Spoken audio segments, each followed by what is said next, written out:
Today we're establishing a lotus bed in our vegetable garden. Now in the US, most people grow lotus for the beautiful flowers, but gardeners across the world know that lotus is actually quite edible.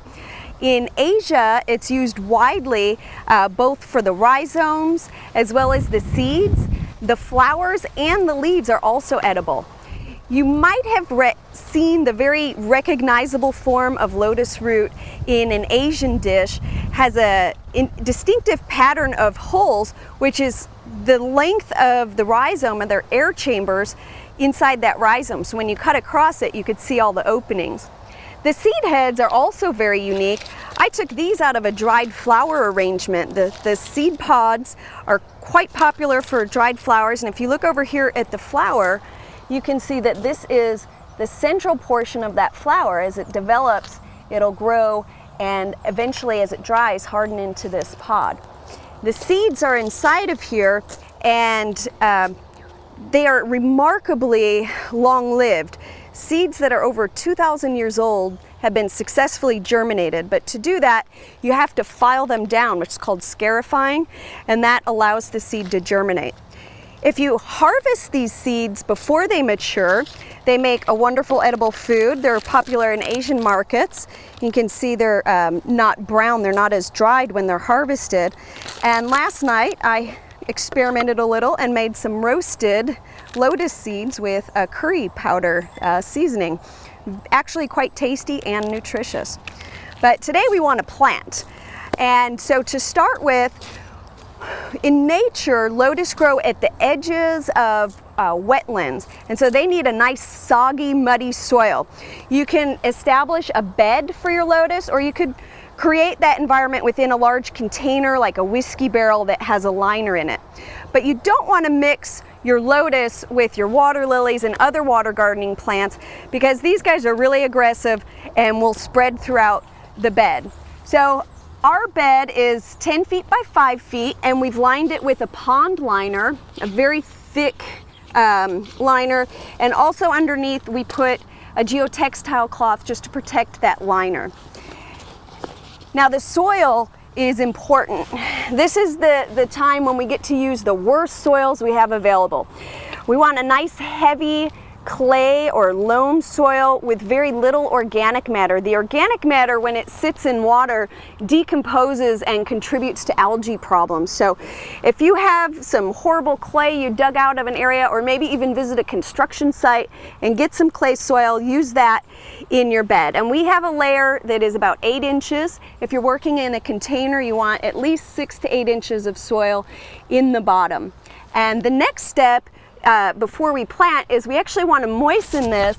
We're going to plant right into some wet soil. So we don't want to fill the pond yet, but we want to put enough water that we have some mud in here to work with. So our soil is fairly muddy. You can see I'm digging in with my feet.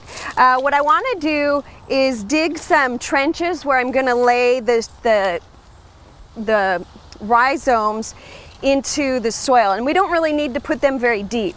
It's interesting, there are several ways you could plant lotus. The most common way is to order rhizomes in the dormant state, and they're typically shipped in the early spring up through about April, at which point they start to break dormancy and they're no longer shipped because they're fairly fragile.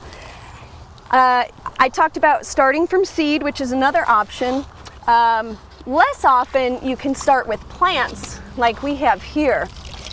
And this plant doesn't actually have a thick developed rhizome on it. It's been removed. But I want to be very careful with it and just gently spread it out. You can see how there's a number of little plantlets with roots, and I want to just set those very shallow in my trench.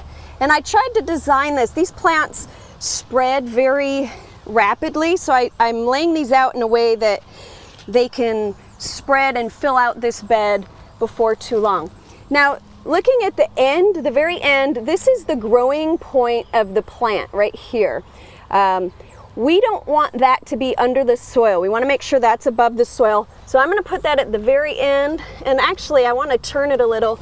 I'd like to point that piece out, not so that it's growing into a wall, but that it's facing out into the rest of the bed. So I'll give it a new little trench and go ahead and place it up with that growing point up. So that's going to give it a lot of freedom to move. And we don't want a lot of soil on here, just enough to hold it in place. They're fairly buoyant, especially when you work with the fresh rhizomes.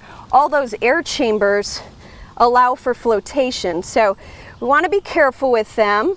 We also don't want to cut these leaves. There's a few dead leaves you can see, but it's recommended to cut those above the water surface so that they don't rot. And so I'm going to wait until we fill the pond up to go ahead and cut those off later.